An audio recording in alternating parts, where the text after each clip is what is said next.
Fala galera do Samba Fute, a gente está começando mais uma entrevista aqui no nosso canal. Eu sou o Patrick Samartan, já convido você para se inscrever aqui no canal do Samba Fute, para acompanhar as notícias do futebol brasileiro que está aí bombando, né, no nosso portal sambafute.com.br também. E a gente vai fazer mais uma entrevista aqui no nosso canal, a gente já vem fazendo várias entrevistas. E hoje a gente tem aí a honra de falar um pouco de extracampo, um tema que vem sendo muito comentado, né, por aí, que é a nova liga, a liga de futebol. A gente vai falar sobre marketing esportivo, a gente vai falar sobre administração, a gente vai falar sobre renda, arrecadação, enfim, a gente vai falar sobre tudo isso. E aqui junto comigo a gente tem nosso queridíssimo Giovanni. Fala, Giovanni, belezinha? Como é que você está?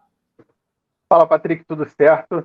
Vamos aí para mais uma, e dessa vez uma entrevista extremamente especial, convidado extremamente gabaritado para falar sobre essa questão, como você falou, extracampo. É o assunto que está bombando no momento, que a gente sabe que tem muita gente que ainda está um pouco perdida em relação a isso. Aproveito também para reforçar o pedido aí do Patrick, se inscreva no nosso canal, deixa o seu like nesse vídeo e vamos para mais uma, porque essa tá espetacular, galera. É isso aí. A gente vai falar hoje com ele, que tem mais de 20 anos de experiência na área de marketing, né? Tem 15 anos aí trabalhando diretamente em projetos de consultoria para clubes, agências, patrocinadores, investidores. E ele que, inclusive, olha só, hein, foi ele que deu o pontapé inicial lá na análise detalhada, que a gente vê esses balanços financeiros, né, de clubes, que a gente vê muito, né, de quanto está arrecadando, quanto está vindo, quanto está gastando, quanto tem de dívida e tudo mais. Foi ele que deu o pontapé inicial de como as equipes, os clubes precisavam atuar e mudar lá em 2003. A gente está falando de Amir Somogh. Amir, seja muito bem-vindo. Eu quero já começar falando para você, aliás, perguntando para você como é que foi iniciar esse processo, né, de estruturação financeira e administrativa no futebol brasileiro lá atrás, hein? Bom, pessoal, obrigado pelo convite. Para mim, uma honra poder falar um pouco sobre o mundo dos negócios do futebol. Isso vem de uma paixão que eu despertei sozinho, para ser sincero. Eu estava trabalhando aqui no Brasil, era muito novo e resolvi fazer uma pós-graduação em marketing esportivo fora do Brasil. E os primeiros estudos que eu comecei a ler foram da Deloitte, analisando os clubes, não só esse estudo dos que mais faturam, mas também eles fazem estudos muito profundos nas finanças, na gestão. Então eu fui atrás de estudar esses estudos, depois eu me deparei com outras que já nem fazem mais, como a Price, que fazia na época também, A.T. Kearney, bom, 1000 empresas que faziam esses estudos, e eu falei, um dia eu vou fazer para o Brasil. E eu consegui, comecei a fazer, e faço isso até hoje. Em 2018 eu criei Sports Velho, a minha empresa, e desde então todos esses números históricos estão num guarda-chuva, né, que a gente criou, de 2003, agora 2022, 2 décadas de análise. Muita coisa mudou. Essa questão da liga não é nova, mas ela nunca conseguiu ser implementada. E não está sendo implementada novamente. Então, fragmentar uma liga, ou qualquer coisa ligada a uma liga, é um erro na saída. Então, como dizem, né, do latim, natimorto, quando você faz um negócio totalmente errado, nunca vai dar certo. Quando um europeu me pergunta como é que está essa história do Brasil, e eu falo que são 2 grupos fragmentados, cada um vendendo o seu direito, como você vai consolidar? Como você vai ter um controle? Como você vai fazer como as ligas europeias? Que absurdo desenvolvimento de marketing, unificando, concentrando forças, usando um forte para ajudar um mais fraco, essa visão de todo, de coletivo. Então a gente vai poder falar muito sobre isso. Então, a gente estava falando aqui já um pouquinho sobre isso, né? Queria pedir para mim poder explicar mais ou menos como começou essa ideia da liga no futebol brasileiro e toda essa estruturação que vem das ligas europeias, né? Toda essa ideia que vem do futebol europeu, para as pessoas poderem entenderem como isso surgiu, né? Por que, de repente, essa ideia dos clubes e como isso impacta, como veio esse impacto vindo do futebol europeu. Posso dizer que o futebol europeu era igual ao brasileiro até o fim dos anos 80, não tinha muita diferença. Os clubes eram clubes sociais que lá no início da sua história nasceram da venda de ingressos, do plano de sócios, que para nós é algo novo, mas o sócio é a comunidade ajudando o clube, já que não tinha TV, não tinha patrocínio, não tinha nada. Não tinha nada, gente. Era apenas a bilheteria e os sócios. Então o sócio vai com uma ideia não de ser um cliente, como é hoje no modelo de clube, está ajudando, está contribuindo para que o clube não feche as portas, que vai subir de divisão. Então, o Manchester United, o Liverpool, eram gigantes econômicos, mas eram clubes. E aí, com tudo que aconteceu na Inglaterra, vamos dizer que as histórias se misturam, com a violência dos hooligans, o controle que o governo Margaret Thatcher fez sobre o tema, não só gestão do futebol, gestão de público nas arenas, que era uma selvageria, mortes nas arenas. Então, quando você vai à Inglaterra, está lá. Se você invadir o gramado, é uma punição severa, está lá. Uma placa gigante, então ninguém tem coragem, porque sabe que vai pagar milhares de libras de punição, vai ter uma vida toda complicada. Então, é a punição severa que acabou com a questão do hooliganismo. Mas veio junto essa bagagem corporativa de gestão, vamos dizer assim. Então, aproveitaram que estava tendo uma reformulação, punições gravíssimas em ambiente europeu, e no final a Inglaterra foi a precursora nessas mudanças corporativas. Eu tenho um estudo que fala que os influentes torcedores sócios de um Liverpool, de um Manchester, de um Tottenham, que eram potências à época, já falavam na década de 80, antes do hooliganismo explodir, em uma gestão corporativa, ações na Bolsa de Valores, mas foi graças a todo esse projeto que em 92 foi criada a Premier League. Então, em 92 foi criada a Premier League, a UEFA reformulou a sua gestão, então a UEFA começa também a caminhar junto com essa mudança nas ligas, embora a UEFA seja uma confederação, como é a Conmebol, a UEFA organiza a casa, começa a ter, sim, uma visão de negócio. A Champions League era um produto que pagava 45 milhões de euros, e hoje movimenta mais de 3 bilhões de euros. Então, isso foi construído no mesmo período que a Premier League saiu de um faturamento que era minúsculo para ter 6 bilhões de euros de faturamento. Então, tudo isso convergiu com o quê? A gestão corporativa do futebol. Então, transformação de clubes em empresa. Para ter uma ideia, o que está acontecendo hoje no Brasil, Itália e Inglaterra, que foram a Itália era a primeira liga, vamos dizer assim, do mundo. A Inglaterra competia com a Itália para ser a primeira, e hoje a Itália luta para tentar superar uma La Liga, uma Bundesliga. Então ela está em quarto lugar. Então essa dinâmica aconteceu porque os times italianos foram para a Bolsa de Valores, os times ingleses foram para a Bolsa de Valores. O Manchester United até hoje, naquele período, foi o melhor exemplo de futebol em campo, exploração de marca, ações na Bolsa de Valores. Ele representava, naquele momento, quando o Michael Glaser comprou as ações e fechou o capital do clube, 55% do mercado acionário mundial de clubes. Então, o que acontece? Não existem grandes exemplos, mas existiu um clube que, enquanto os clubes estavam jogando o campeonato, sei lá, uma pré-temporada, né, no interior, ele estava na Ásia. Foi para os Estados Unidos em 2002, 2003, porque os patrocinadores levaram. Então, o Manchester United conseguiu ser esse clube perfeito. Então, ele é o exemplo do que eu acabei de contar. Mas o que fez o sucesso das ligas europeias foi a distribuição equilibrada das receitas de TV. Por quê? Quando o Leicester foi campeão inglês, e demorou muito para isso acontecer, comprovou-se de que era viável, como aconteceu com a NBA recentemente, sempre acontece, times menores sendo campeões. Para a administração de uma liga é fundamental que isso aconteça. Quando o Leicester foi campeão, naquele ano, 85% do budget do Leicester era TV. E no Manchester United, no Chelsea, 35%. Então, o que eu quero dizer com isso? O estádio do Leicester não ia pagar o que paga a Old Trafford. A venda de camisas mundial do Manchester é muito maior do que a do Leicester, mas a TV é tão potente nesse equilíbrio que permitiu. Então, quando o Atlético de Madrid foi campeão espanhol, quando o Sevilha é campeão da Liga Europa, quando outros clubes menores começam a ascender, graças ao dinheiro da TV, você começa a quebrar esses velhos paradigmas do futebol brasileiro de que quem tem mais torcida, quem tem mais audiência tem que ganhar mais. Não, porque o modelo americano, que é da onde vem isso, das ligas europeias, e o modelo da UEFA Champions League, eu acho que é o mais louco, porque hoje é tão equilibrado o pagamento, que eu vou dizer para você que o 32º colocado da Champions ganha mais do que o campeão da Libertadores. Olha. Isso não é possível, gente. Desculpa. Não há PIB que corresponda a isso. Por quê? Porque o aumento das receitas da Libertadores é incompatível com o tamanho do negócio que seria a Libertadores se ela fosse uma competição global, que ela não é. Enquanto a Champions hoje tem acordos como a Copa do Mundo, em diferentes partes do mundo, o que faz crescer o bolo. Tanto é que o Brasil não tem nenhum faturamento com o seu faturamento CBF aqui de Série A, no internacional, enquanto que a Premier League, 47% da receita dela vem do doméstico, 53% vem do internacional. Quer dizer, nós temos todo um mercado para ser criado. Então, o que eu queria resumir é que o que está acontecendo no Brasil é o que nós não fizemos como os europeus.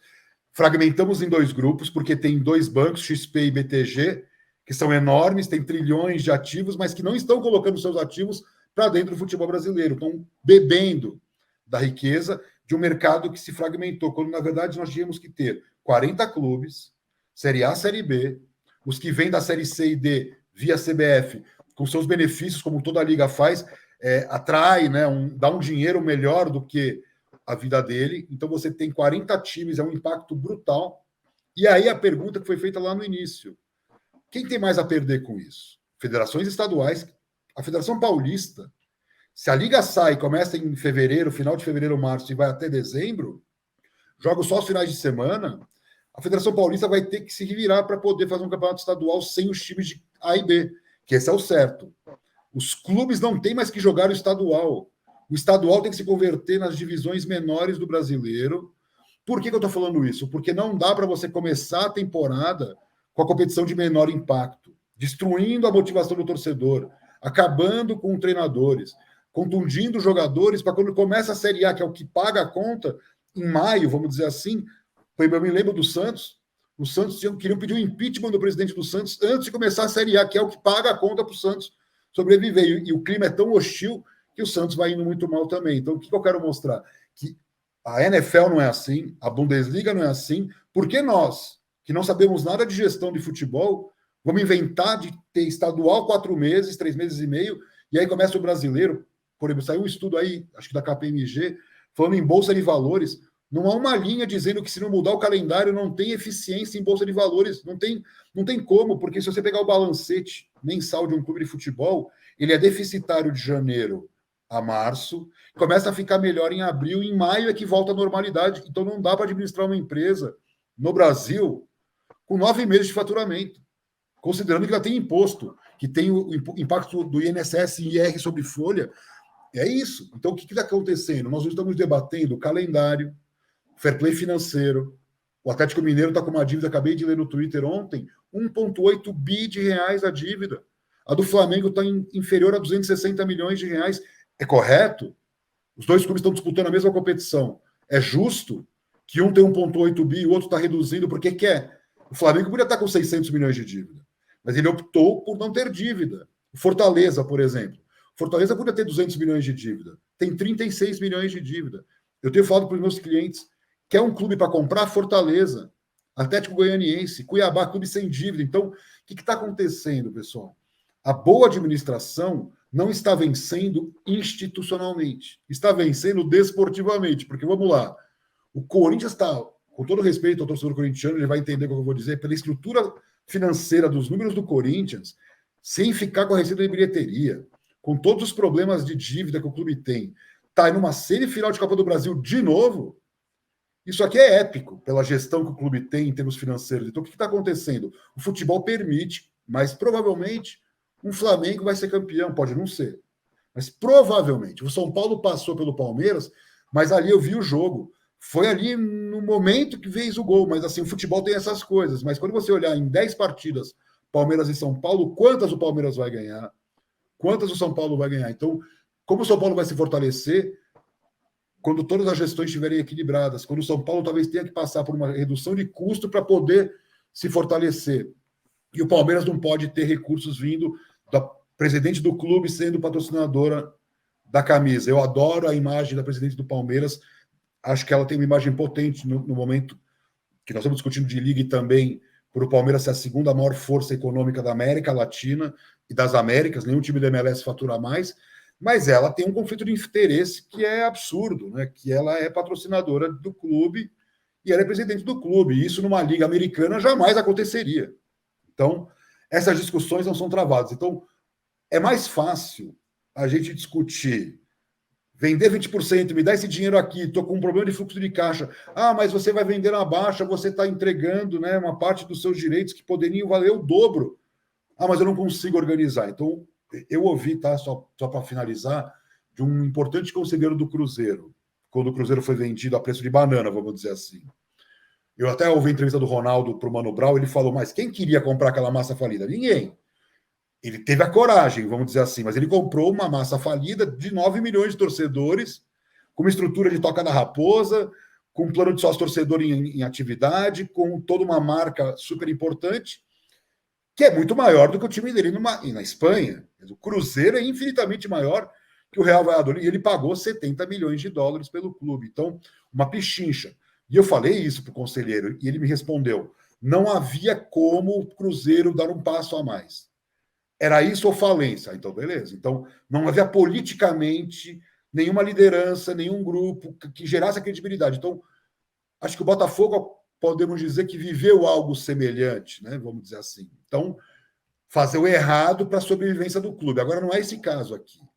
Eu comentei numa live que eu participei que se a presidente do Palmeiras, que é tão rica, tem até um avião, fecha num hotel, os 40 presidentes de clube, e fala, nós vamos sair daqui com a liga formada, nós vamos dividir essa receita, nós vamos criar um modelo internacional, e eu quero entrar depois, no decorrer do bate-papo, com como é que a Liga Espanhola congelou as receitas novas para a dupla Real Madrid e Barcelona. Eu não acho que hoje conseguiria fazer.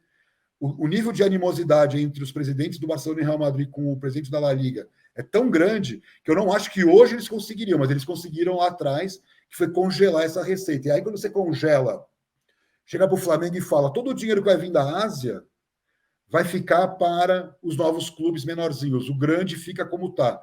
E ali você tem uma nova vida. Seria isso.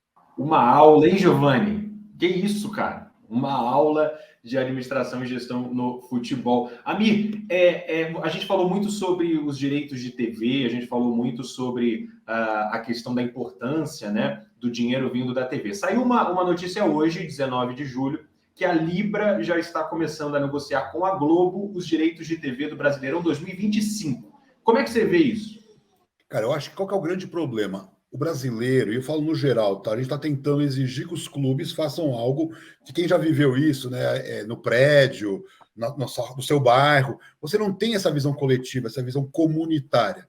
Você vai no seu prédio fazer qualquer coisa, ninguém está nem aí, está todo mundo preocupado com o seu próprio umbigo, com a sua própria vida. Então, estamos exigindo dos clubes algo que a sociedade brasileira não está conseguindo, enquanto sociedade, entender, né, o papel dela. Então, mas trazendo para a nossa realidade, negociar o que foi negociado, o que está sendo negociado nesse momento, aconteceu agora recentemente com o esporte interativo.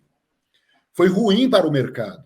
Clubes tiveram que rescindir contratos, pagar multa, ir para a justiça. Um direito que, vamos dizer assim, no modelo europeu, mesmo que a Globo estabelece, é dinheiro pingando na conta todo mês.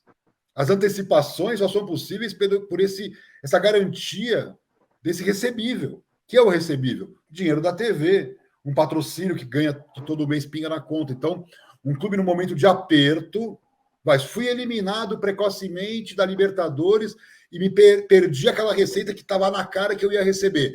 Vou fazer um empréstimo. Não, o cara faz um empréstimo para cobrir outro empréstimo, e no final do ano ele pagou 40 milhões de juros bancários. Não faz sentido. Então, a Liga pode, vou dar um exemplo, que eu acho que é bem na minha área, do marketing. Aquela camisa horrorosa. O que fez a NBA? Estabeleceu um patch.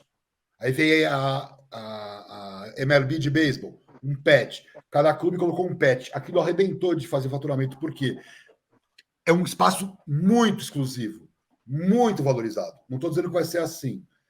Times brasileiros vão jogar o Mundial, a FIFA fala, não pode ter esse monte de marca. Coloca a marca Master, acho que na manga, se não estou enganado, acabou. Essa regulação, o clube vai dizer, mas eu vou perder receitas de patrocínio. Não. A Liga paga por esse espaço. Então, cada clube tem direito a tantos milhões de marketing.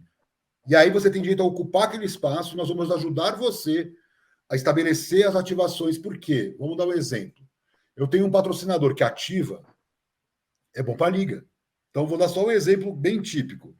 Eu tenho um patrocinador que ativa a Heineken, ativa a Champions. O que a Heineken fez? Ela elevou a Champions a 10ª potência do que a UEFA faria. Por quê? É uma empresa de 30, 40 bilhões de faturamento ativando com as suas verbas de marketing, como com uma Adidas, como com uma Nike. Então, é muito importante para a FIFA ou para a UEFA o que a Adidas faz por ela. Então, a bola, a mídia, os jogadores, os influencers. Então, não dá para a gente ficar restrito a só quando você joga aquela pedra no lago. São 1000 estratégias de marketing que você vai vendo a partir do momento que você irradia o que é o papel de uma liga. Então, por exemplo, um clube na NBA pode fazer algo que a liga não faz. Pode. Se a liga gostar, porque a liga tem lá o modelinho de negócio dela, é o McDonald's do futebol americano, do beisebol, do basquete. É isso, é um modelo perfeito. Aí vem um clube e falou: não, olha, eu fiz uma ação aqui, deu muito certo. Não, você vai agora trazer para todos os demais clubes. É sua obrigação, inclusive, dividir com os demais, como a gente vê na série da Fórmula 1, que é tudo aberto, planilhas abertas, aí pegaram o cara pelo buffet, se não estou enganado. Pegaram o cara pelo buffet, foi punido, porque não pode ter R$1 de diferença daquilo que está projetado. Então, eu acho legal essa visão coletiva. Então, por exemplo, o Flamengo está com um departamento de futebol de R$700 milhões por ano. É maior do que o faturamento de todos os clubes, tirando o Palmeiras. Maior do que o faturamento do São Paulo, do Corinthians, do Atlético Mineiro, do Grêmio. Não é possível. Nada contra o Flamengo, mas o Flamengo não precisa gastar 700. O futebol dele não é tão bom para esses 700. Ele com 500 faria. É exorbitante. Por quê? Porque não tem controle. O Palmeiras tem um patrocínio que vale 3 vezes mais. Não pode. O PSG tem. O Manchester City tem. Olha onde eles chegaram. A UEFA não conseguiu coibir. Quem assistiu a série da UEFA sabe por quê, né?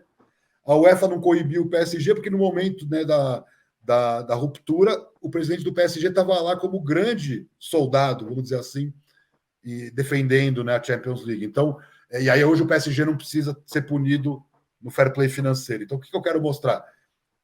O futebol brasileiro está vivendo o momento mais importante e com o maior nível de informação que nós temos à disposição. O que eu falei aqui hoje nessa live são informações públicas. Eu não tenho nenhuma informação privilegiada, são todas informações públicas que circularam e que circulam. E o mercado europeu, para vocês terem uma ideia, começou lá com a Inglaterra, fim dos anos 80, início dos anos 90, e aí veio a Champions, a UEFA, né, com a Champions, e aí vieram todas as ligas, mas a mudança na Bundesliga para virar empresa só aconteceu em 98, e ainda foi esse modelo 50+1, 1998, agora, junto com a Lei Pelé. Então, assim, eu acho que tem uma história muito legal que foi construída na Europa. Por que existe o 50+1? Porque o europeu não queria vender o Bayern de Munique, né? O alemão não queria vender o Bayern de Munique, como aconteceu na Inglaterra, para americanos, chineses, russos, quem quer que seja. Então, é um conceito, ninguém está discutindo se ele é mais competitivo ou menos competitivo. O torcedor do Bayern de Munique é representado nas assembleias para investidores do Bayern de Munique. Eles são investidores do clube, mais do que simplesmente sócios do clube, né? De uma SA. E eu acho muito legal esse modelo. Então, eu defendo para o Brasil, para o Flamengo, para o Grêmio, para o Corinthians, o modelo alemão, em que o Itaú é sócio, a Ambev é sócio. A Ambev não quer ter clube. A Ambev vai ter 8% do Corinthians. O Itaú vai ter 10% do Flamengo. Vai ter lucro com o Flamengo, mas não. Vai estar na cadeira do conselho, vai botar um baita executivo lá e vai dizer: olha, a partir de agora, transparência toda, que nem o Flamengo fez ao natural, vamos dizer assim. Mas o Flamengo hoje, gastando o que gasta, não iria bem na Bolsa de Valores.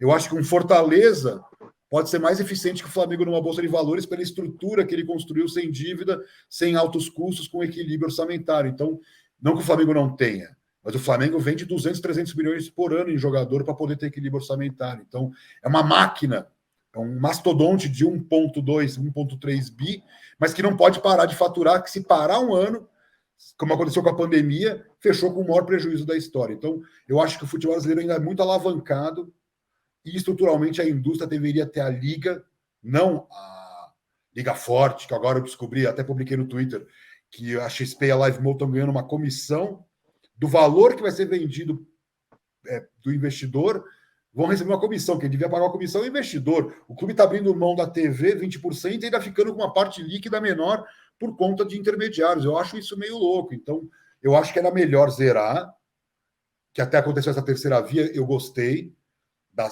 terceira via das SAFs, porque cada vez que abrir uma nova SAF, talvez ela entre no grupo das SAFs, porque faz sentido que as SAFs têm uma linguagem mais empresarial e entendem que uma internacionalização de mercado, que uma divisão igualitária. Então, tem Vasco, tem Curitiba. Tá, são clubes de menor importância em relação ao Flamengo. Mas o Vasco é muito maior que o Curitiba e está entendendo de que é hora de sentar com o Curitiba porque nós somos iguais, é 1/20, né? Eu sempre falo isso, vamos lembrar das aulas de matemática. Você tem 20 times, você divide igualitariamente o bolo, vai dar 1/20. Mas tem que ter algum critério. Legal. Os caras falam, mas o Flamengo vai ser usado mais para dar mais audiência. Vai pagar mais para o Flamengo. E o Grêmio com o Suárez não poderia ser usado para internacionalização? E o Flamengo não. Então, o Flamengo, você ganha aqui pelo doméstico, mas o Grêmio vai ser nosso produto de exportação, porque ele tem o Suárez e você não. Isso vai criar uma competição nos clubes, entendeu? Sadia. Eu acho que assim, o Flamengo se torna um 20avos a partir do momento em que ele não tem mais a caneta na mão para decidir pela competição o que é o melhor para ele. Então, a competição define para o Real Madrid quanto ele vai ganhar, como ele vai expor a marca patrocinadora, o totem, não sei o quê. Isso não é ruim, porque o Real Madrid já fazia isso. Agora, sei lá, o Betis talvez não fosse tão profissionalizado. O Osasuna, o Retafe. E aí a Liga permite que o modelo Real Madrid seja replicado a todos. Então, há uma melhora do setor. É o que eu chamo, uma melhora estruturante, não uma melhora de duas potências, tipo Flamengo e Palmeiras, e que se dane a divisão igualitária. Não, vamos fazer a divisão igualitária, porque isso é bom para todos, inclusive para os grandes. O que eu vejo muito essa dúvida nas pessoas é o seguinte: a liga, ela para ser criada, ela precisa ter os 40 times para poder ser estruturada. Só que, para isso, a gente precisa ter um bloco único. Só que nesse momento a gente tem 3 blocos, né? Temos a Libra, a Liga Forte Futebol, e temos o Grupo União, né? Como você falou, o grupo formado pelas SAFs aí, Vasco, Cruzeiro, Coritiba e Botafogo. Existe a possibilidade de você criar uma liga tendo 3 blocos? Qual é a diferença de você ter um bloco único, de você ter 3 blocos? No final das contas, qual é o maior erro que está sendo cometido, além da questão que você falou, que acho que isso já é sabido por todas, né? A questão do egoísmo, o Flamengo e o Corinthians, que não querem abrir mão do mínimo garantido, que o grupo, a Mubadala, se eu não me engano, que está querendo comprar os direitos da Libra, já tirou essa questão do mínimo garantido, mas ainda tem outras questões que o Flamengo e o Corinthians não conseguem abrir mão. É possível ter a criação dessa liga tendo 3 grupos? Não é possível. E o que fazer para se chegar nesse denominador comum? Eu acho assim, não é possível fazer uma liga com menos do que 20 clubes, 18 clubes, que é o caso da Alemanha. Por outro lado, a Inglaterra criou um modelo, a Inglaterra é um modelo bem capitalista, provavelmente ela encontrou ali um grande diferencial. Ela criou a Premier League com 20 clubes, aí veio uma empresa e criou a Championship com outros clubes. Então você tem como fazer, de repente, como aconteceu aqui, Série A, Série B, era Clube dos 13 e FBA. Mas não é o ideal, porque nós estamos na estaca zero. Na minha opinião, esses contratos deveriam ser anulados, os clubes deveriam sentar à mesa, tirar esses bancos que não são clubes, que não são donos do produto, que não tem por que você ir lá falar com o investidor. Se você criar a liga no D0, né, no D0, você não precisa de investidor nenhum, eles vão bater a sua porta. Eu sempre aprendi vendo os filmes de startup. Se te oferecem 2, é porque você vale 20. Entendeu? Não venda nenhum real. Outro erro do estudo que a KPMG já publicou, ela fala sobre a captação barata. Captação barata via Bolsa de Valores. Entregar share não é barato. É caríssimo. Você pode fazer estruturação com dívida, com bens imobiliários. Você tem 1000 caminhos para entregar um único percentual da sua administração. Pergunta para o Uber quanto vale, para o Spotify quanto vale um share. Pergunta para um Uber, pergunta para o Spotify quanto vale um share. Então, essa visão é uma visão do capitalismo antiquado, que vou para a bolsa e vou vender 50% do meu capital, portanto, mas em que situação? 4 meses de estadual, sem internacionalização, sem ter uma liga, sem ter promoção, com metade dos estádios vazios, porque 50% dos estádios estão ocupados só no Brasileirão. É uma lenda essa história de que os estádios estão lotados, estão melhorando. Mas a capacidade máxima seria de 50 mil, 52 mil. Então, estamos na metade do caminho. Com essa baderna, com a CBF atrapalhando, sem data FIFA, sem ídolo, vendendo jogador de 17 anos. Está tudo isso dentro desse valor que esse investidor está pagando. Então, o que eu aprendi, e aí vem desse material que eu publiquei, né, os dados sobre essa comissão, é que a XP, o BTG, não estão preocupados com a liga, com os clubes, com o mercado brasileiro, com a estruturação que eu acabei de falar aqui. Estão preocupados em trazer um dinheiro novo que vai criar uma oportunidade para que, com esse aumento, né, esse delta, como eles gostam de dizer, eles vão vender lá na alta por muito mais e os clubes vão receber um quinhãozinho, porque eles só venderam 20%. Então, qual é a minha estratégia se eu fosse hoje idealizador de um projeto concreto para a Liga. Junta os interesses, separa as discrepâncias e fala: eu não abro mão de receita. Qual receita? A que você não tem? Você não pode discutir. O Flamengo não tem receita de direito internacional do Campeonato Brasileiro e da Copa do Brasil, que, na minha opinião, a Copa do Brasil vem para mim também. Pega para mim. Sabe quanto a Copa do Brasil fatura? Não. Porque lá na Europa a Copa ficou com a federação. E eu seria ainda mais capitalista selvagem.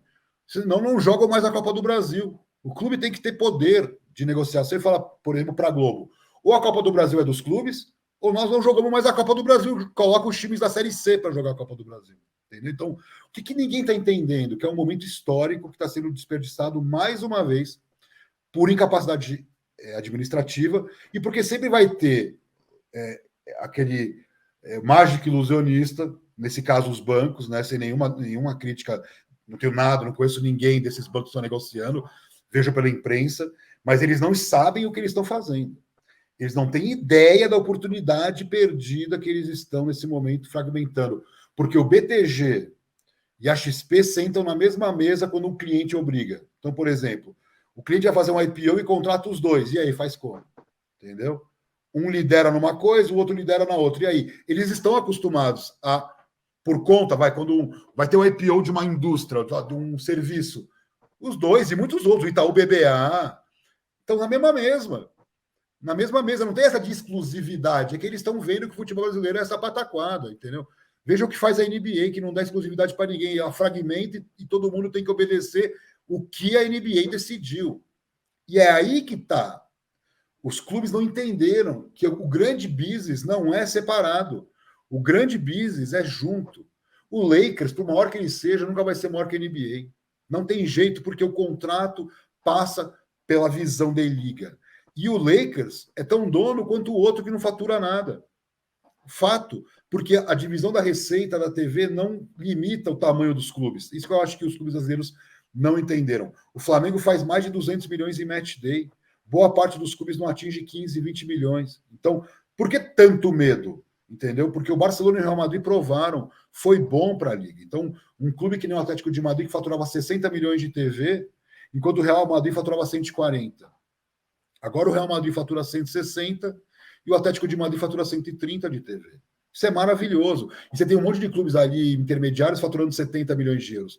Com 70 milhões de euros, ele compete com o time alemão, com o time francês, com o time inglês. E aí, na hora do vamos ver, o Sevilha ganha. Porque aí tem a competência mais o dinheiro. Então, o que os clubes brasileiros não estão entendendo? Não é cair da Libertadores e ir para a Copa Sul-Americana. Não, deixa o clube médio brasileiro ser campeão da Sul-Americana. É importante, né? O Atlético Paranaense, depois o Red Bull, quer dizer, o clube vai subindo de patamar, né? O Atlético Paranaense era de Sul-Americana, ganhou, vai para a Libertadores, se fixa. O Red Bull vai seguir nessa mesma linha, depois é o Fortaleza, depois vai ser sei lá quem. Então, não é Corinthians na Libertadores, Corinthians na Copa do Brasil, Corinthians, não, tá errado. O clube vai ter que amargar porque tem que dar espaço para todo mundo, não dá para você dominar, né? Por maior que seja o Lakers, quem foi campeão foi um time de um mercado infinitamente menor, que foi mais competente, passou inclusive pelo Lakers. O salário do Lakers é muito maior do que o do que foi campeão, mas não dá para você ir contra o que a Liga determinou como competitividade. Então, essa discussão é uma discussão que não é conceitual, porque rapidamente você resolve isso com equilíbrio de dinheiro internacional que o Flamengo não tem, de venda de produtos relacionados à Liga que o Flamengo vai vender nos mercados onde vai ser aberto o escritório. Você pode fazer jogos amistosos e chegar Flamengo, onde você quer jogar? Ásia, Estados Unidos, Europa, tem lugar para todo mundo. E aí ele vai ter que escolher. E aí o Flamengo vai falar, nossa, que legal, vou ter a passagem aérea paga pela Liga porque estou representando um evento oficial da... Sim, é assim que funciona. E seus jogadores vão estar lá dando autógrafo, não dá para tirar férias. Não. Ah, mas eu não quero. Que nem eu ouvi de uma pessoa da La Liga. Real Madrid e Barcelona não estão ajudando, taca Atlético de Madrid, taca Sevilha, taca Real Betis, taca todo mundo que está disposto, dá energia. Então, a Liga, pode olhar os programetes da La Liga, do próprio NBA, fala um pouquinho de cada clube, dá espaço para todo mundo, todo clube tem história, então a Liga tem esse poder de contar essa história internacional. Então, eu acho que tem muito dinheiro novo que dá para ser feito, não só no exterior, Como, por exemplo, o Flamengo não sabe falar para um público de 16 anos, vamos dar um exemplo. A Liga vai ter lá um departamento de novos conteúdos para público jovem, games, influencers, Kings Leagues da vida. E aí o Flamengo vai falar, opa, que legal, estou ganhando dinheiro aqui com um público que está afastado de mim. Futebol feminino, entendeu? Melhores práticas de futebol feminino. A Liga vai ter um controle muito maior do que um clube sozinho. Aí você tem lá a dominância do Flamengo, do Corinthians, da Ferroviária, do Santos. E cadê os outros, entendeu? Então, aí o Palmeiras recebe um patrocínio, vai melhor. Então, e os outros que não têm patrocínio? Não tem desempenho. Então, a Liga tem 1000 elementos. Aí estou falando de arbitragem, justiça desportiva.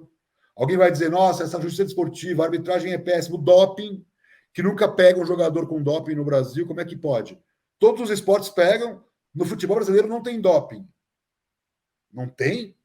Ou são os controles que são frágeis? Ou não há controles? Então, que liga é essa? Que pode ter jogador usando anabolizante e está rendendo mais que o concorrente. Então, existe toda uma discussão de liga que o Brasil não está tendo. Então, eu não sou jornalista, meu papel é muito mais de consultoria, mas como eu não estou nos grupos, eu acabo servindo muito de fonte de informação meio que independente para dizer o seguinte, gente, o menos importante é o dinheiro da TV que está lá já, esse é o dinheiro que nós temos, é o dinheiro novo que nós vamos gerar, que é importante. E aí eu vejo um desconhecimento desses players que estão com a caneta na mão em falar para o mercado. Nunca li uma matéria na imprensa, vinda de uma XP, de uma BTG, quais são essas receitas novas?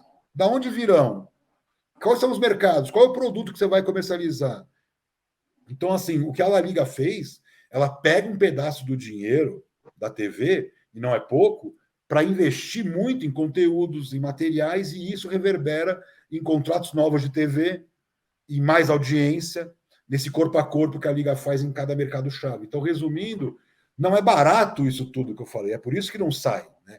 Fazer a Liga, organizar, produzir conteúdo, audiovisual, mas a NBA faturava 5 bi, hoje fatura 10 bi, graças a uma pesada visão de coletivo que eles têm.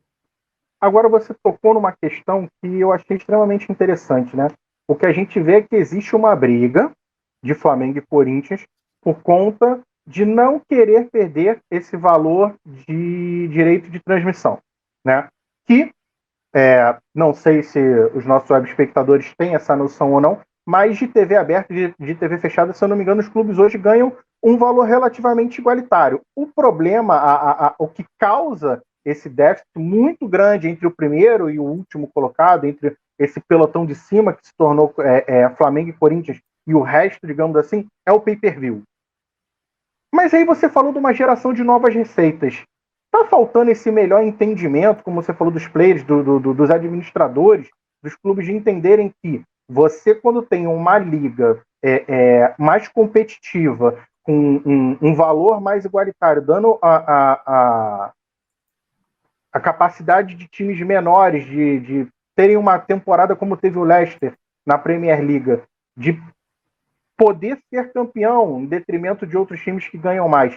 Isso traz um business maior e, em função disso, você consegue trazer essa geração de novas receitas, seja ela de patrocínios ou de outras coisas. É isso que está faltando um pouco para os clubes entenderem, para que se forme esse bloco único?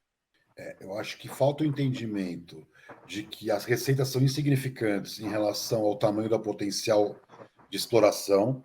Então, nós estamos falando em 2,2 bi de TV, de um total de 3. Então, Libertadores, Copa do Brasil, estaduais, mais Brasileirão, 3 bi. Brasileirão, 2,2 bi. Isso é insignificante perto do tamanho do que seria 4 bi se fosse metade Brasil, metade exterior, que não existe. Então, eu não acho nenhum absurdo que eu estou falando aqui, de que nós estamos vendendo num valor que tem estadual no meio, que tem um monte de coisa aí no meio, e que hoje temos o exemplo espanhol que comprova isso. Então, por exemplo, quando o Barcelona faturava 140 milhões de euros de TV, vou pegar um exemplo para não pegar o Atlético de Madrid, o Valência faturava 54 milhões. Então, de 140 para 54, o Valência, que seria a terceira força, vamos dizer assim, naquele momento. Aí você vai para o modelo atual, e o Barcelona fatura 165, quer dizer, ele saltou de 140, no modelo anterior, onde ele era muito maior, para 165. E o Valência para 73. Então, o Valência aumentou em 20, que foi mais ou menos a mesma proporção do Barcelona. O que eles fizeram foi estancar a diferença.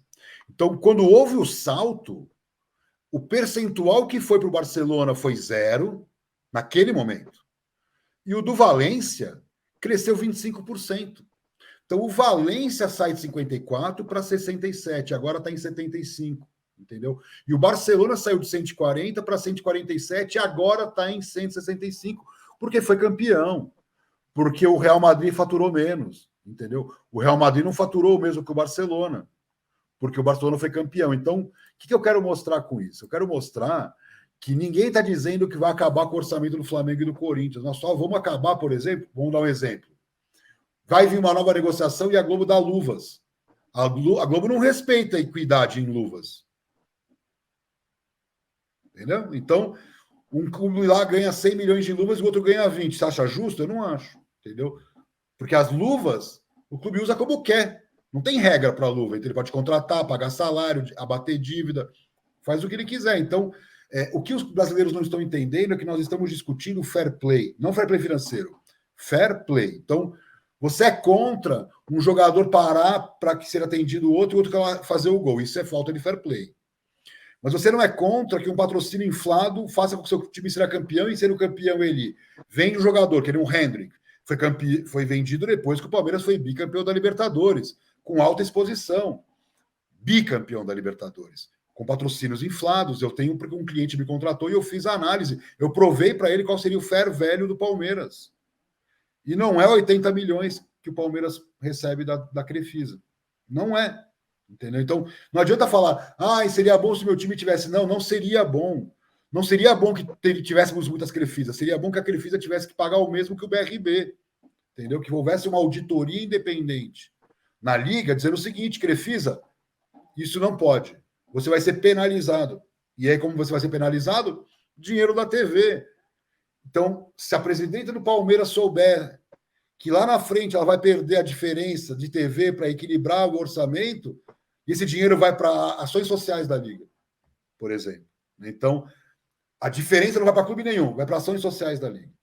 Construção de campinhos, capacitação de professores. Eu sei que eu estou sonhando, mas se você olhar meu tweet fixado, eu falo, a CBF tem quase 900 milhões de reais. Eu pegaria esse dinheiro e gastaria inteiro. Não sobraria um único real. A CBF não precisa de nenhum real. Ela produz 1 bilhão por ano. Ela não precisa desse 1 bi que ela tem guardado. Eu construiria um novo futebol brasileiro, que é o que fez a Alemanha, com 1 bi de euros. Nós, com 1 bi de reais, resolveria. Faria a liga, capacitação de professores de educação física, quadrinhas nas escolas, tudo com o dinheiro da CBF. Por quê? É para isso que ela existe, para fomentar o futebol na base e no profissional. Então, assim, efetivamente, os clubes não entenderam o tamanho da oportunidade que você pode ter, por exemplo, lá numa Bundesliga, um valorzinho irrisório que vai para categorias de base e que isso é uma revolução no futebol alemão, porque quando todo mundo faz a mesma coisa, é um volume astronômico de dinheiro. Então, o Brasil não entende essa sistemática estruturante do negócio. E isso que me assusta, porque já dava, né? Estamos em 2023, mesmo o time SAF, que o Curitiba, pagou um valor astronômico. O Curitiba não vale aquilo tudo. Entendeu? Então, bota os pés pelas mãos também, quando você vê um deal de 400 milhões ou 350 milhões do Cruzeiro e de 1,3 bi do Curitiba, você fala, cara, não há um parâmetro, né? Falta uma liga, meio que determinando os valuations, é assim que funciona, não tem, é uma ciência. Não dá para ter tanta inexatidão nas coisas. É complicado. Eu diria até, Amir, que eu não acho nem que os dirigentes não entendem. Eu acho que eles não querem entender, porque esse pensamento egocêntrico, né, do futebol brasileiro e do gestor e de dirigente brasileiro, né, de só pensar em si, não pensar no produto, né, no todo, a gente realmente não vai ter um produto internacionalizado como foi, né, lá atrás, Liverpool, Tottenham, United e Arsenal, quando criaram a Premier League, e pegaram na NFL e na NBA a inspiração para criar a PL, mas isso não vai acontecer no Brasil enquanto os nossos dirigentes e empresários agora ficarem olhando para o seu próprio umbigo. Eu queria trocar um pouco de assunto, até para a gente encerrar, para não tomar tanto seu tempo, mas uma última pergunta sobre o marketing esportivo, o marketing dos clubes. A gente vê que o marketing no futebol brasileiro ainda é muito precário, ainda é muito amador.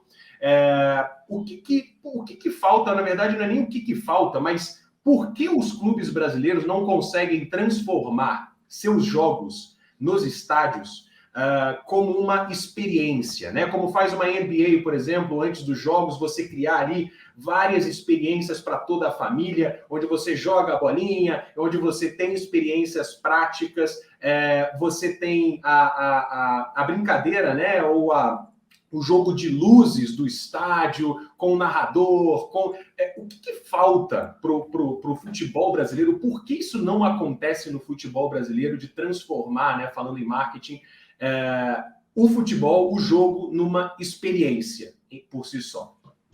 É claro que o futebol é muito responsável, clubes, CBF, federações, mas eu acho que o mercado brasileiro não sabe efetivamente fazer marketing esportivo. Então, eu vou dar um exemplo, para não falar só do esportivo, tá? Eu fui num grande show de rock, paguei uma fortuna no ingresso, cheguei lá e não tinha internet para 50 mil pessoas dentro do Allianz Parque, entendeu? Então, aí eu me pergunto, enquanto nós estamos discutindo 5G, como vai ser a revolução, não. O que nós temos é efetivamente um ambiente amador nesse sentido. Então, isso não é uma desculpa, mas eu acho absurdo, em 2023, a gente ainda está olhando para questões tão básicas. Então, eu acho que o futebol brasileiro... Eu fui num jogo, até postei, eu fui num jogo do Inter, estava em Porto Alegre, fui num jogo do Inter pela Libertadores, que era a organização Comebol, então não dá nem para botar a culpa só no Inter, que aí a Comebol não deixa, né, que as coisas aconteçam, é organização Comebol. Cara, efetivamente, você não vê nenhuma ação, nada, absolutamente nada. Então, o que eu quero mostrar com isso? O futebol brasileiro, o futebol sul-americano estão parados lá nos anos 80. Né? Então, quando você para nos anos 80, você está com os erros de anos 80. Então, nós estamos em 2023 ainda cometendo os mesmos erros, que não dar entretenimento, não tratar o torcedor como realmente ele merece, não dar o mesmo alinhamento que o torcedor tem assim na porta do estádio, muitas vezes, de serviço. Quando entra no estádio fica uma porcaria. Não, tem que ser o contrário, como é o mercado americano, como virou o mercado europeu. Não faz sentido ser um sofrimento ir a um jogo de futebol. É só o jogo. Quer dizer, o jogo é ruim, não tem mais nada. Então não faz sentido, na minha opinião. Até porque, né, a médio prazo, se você parar para pensar, as pessoas não vão ter mais por que ir no estádio. Às vezes é melhor você estar em casa, no conforto da sua sala, onde você tem ali a sua cerveja do lado, você tem um amendoim, você tem um petisco, não sei o quê. Você vai no estádio, muitas vezes você tem briga, violência, você tem muitas vezes estádios em situações precárias, você tem o transporte que não é bom, você tem internet que não funciona. Então, assim, é um estresse tão grande que às vezes é melhor ficar em casa no pay-per-view, né? Enfim. E outra coisa, existe um público que já não frequenta estádios. Então, o número de brasileiros que frequenta estádio é muito menor do que o que não frequenta. Não é uma cultura de ir ao estádio, então é uma questão sistêmico já, um problema. Não é mais um problema... vamos resolver com uma campanha de conscientização. Não vão. O público aumenta por outras questões.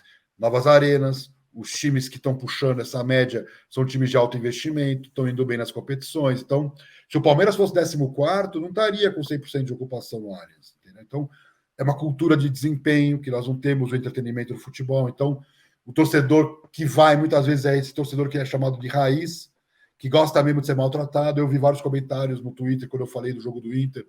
Um grosso de torcedores concorda, mas você tem um monte de torcedor que é contra e vai ser contra. E o que ele não está entendendo? Que na hora que ele vai no shopping com a família, quando ele vai num parque de diversões ou num restaurante, ele é super bem tratado e exige. Mas no futebol ele acha um absurdo ser bem tratado. Então nós temos que mudar essa cultura, que é daí que vem o racismo, a LGBTfobia, entendeu? Então tem muita coisa que está refletindo na sociedade, que bate no futebol, e o futebol é uma caixa de ressonância muito ruim. Por quê? Porque não tem essas regras todas E olha a La Liga, nós estamos aqui batendo a La Liga, o presidente da La Liga falou que o Vini Júnior não sabia de racismo, entendeu? Então, que louco, né? Quer dizer, até lá tem aprendizagem constante, né? E eu vejo isso, que nós tínhamos que entender. Nós seríamos a liga mais competitiva. Seríamos por quê? Porque eu não acredito. A própria entrevista que o Ronaldo deu fala que não tem como sair a liga na atual conjuntura. Uma liga consolidada. Então, nós estamos perdendo de novo. E aí eu não sei se vai ter uma outra chance, porque o mercado investidor vai logo perceber que isso aqui é uma bagunça, que tem estadual, que a CBF está mais focada na federação e na seleção, nas federações e na seleção do que nos times. As excursões vão ser pífias. O produto que vai ser negociado vai depender dos interesses da empresa de TV, da marca de material esportivo. Não vou vender camisa do Flamengo, ninguém tem interesse. Não tem mesmo. Tem que fazer 1000 produtos, 1000 campanhas, tem que engajar esse torcedor estrangeiro, mas é possível. A Liga Italiana era a primeira, caiu para a segunda e hoje é a quarta. A Liga Espanhola era a quarta e hoje está brigando para ser a segunda. Bem posicionada num país que é muito mais pobre que a Alemanha, que é muito mais pobre que a Inglaterra e mais pobre que a França. A Espanha é um ícone, se a gente parar para pensar. É um país em desenvolvimento, né, comparativamente à Alemanha.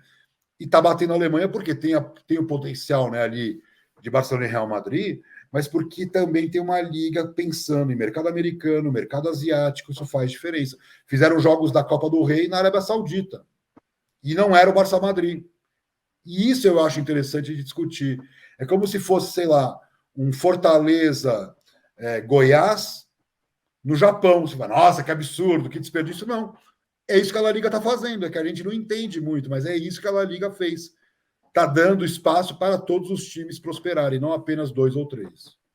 Muito bom. Amir, eu vou te falar o seguinte, eu vou brigar no Samba Fute para a gente ter um podcast falando de gestão no futebol e que a gente faça um programa quase que semanal para falar disso, porque, olha, é muita informação, muitos temas, muitas pautas que a gente pode tratar aqui, mas queria agradecer imensamente a sua participação, por ter aceitado o nosso convite. Espero que você aceite próximos convites, porque virão. É um tema muito importante que a gente pode falar aí de muitos outros temas relacionados à administração, gestão no futebol e marketing esportivo também. Não é não, Giovanni?